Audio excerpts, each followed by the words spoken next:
రామాయ రామభద్రాయ రామచంద్రాయ వేదసే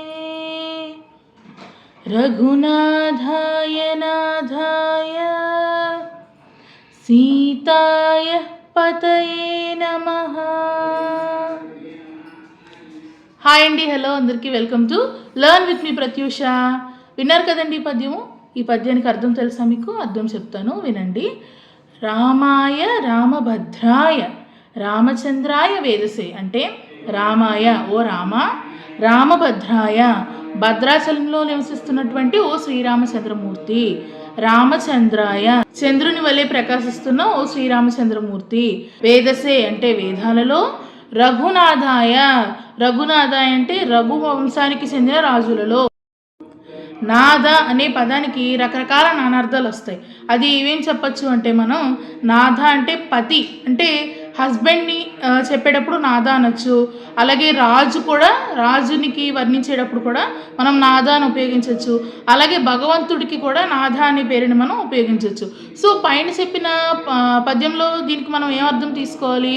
రఘునాథాయ అంటే రఘువంశ రాజులలో ఫస్ట్ రఘునాథాయ అనే నాథలో రఘువంశరాజులు అని వస్తుంది అనమాట. రఘునాథాయ నాథాయ, ఇక్కడ రెండో నాథ ఏంటి? దేవుడు అనమాట, భగవంతుడు అనే అర్థం వస్తుంది. రఘునాథాయ నాథాయ రఘువంశరాజులందరిలోనూ కూడా ఇతను దేవుడు, భగవంతుడు. ఎవరు? రాముడు. రామాయ రామభద్రాయ రామచంద్రాయ వేదసే రఘునాథాయ నాథాయ సీతాయ పతయే నమః. సీతాదేవి భర్తకి నేను నమస్కరించుకుంటున్నాను అని అర్థం.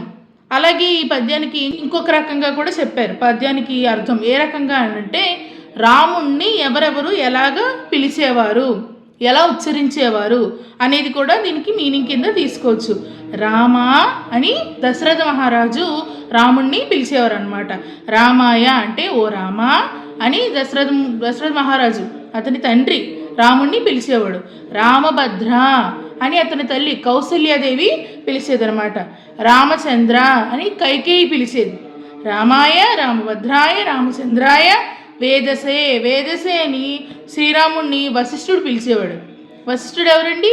వశిష్ఠుడు గొప్ప మునీశ్వరుడు, గొప్ప ముని, వశిష్ఠ ముని అని అంటాం కదా. వశిష్ఠ ముని రాముణ్ణి వేదసే అని కీర్తించేవాడు.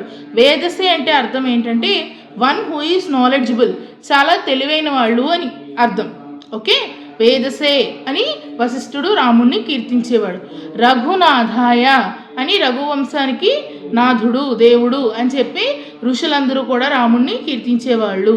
అలాగే సీతాయ పతయే నమః, సీతాపతి అని అయోధ్యవాసులు, అయోధ్యలో ఉన్న ప్రజలు సీతాపతి అని రాముణ్ణి ఉచ్చరించేవారు, పిలిచేవారు. సో విన్నారు కదండి, ఈ పద్యానికి రెండు రకాల అర్థాలు మనం చెప్పుకోవచ్చు.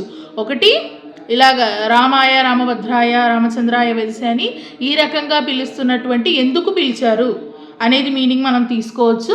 ఆ రాముణ్ణి నేను నమస్కరించుకుంటున్నాను. ఇంకొక మీనింగ్ ఏంటి?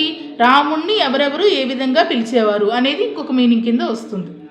సో విన్నారు కదండి ఈ పద్యము. ఈ పద్యం మీకు నచ్చి కనుక అర్థమైతే please like, share and subscribe to learn with me Pratyusha. Bye, thanks for watching.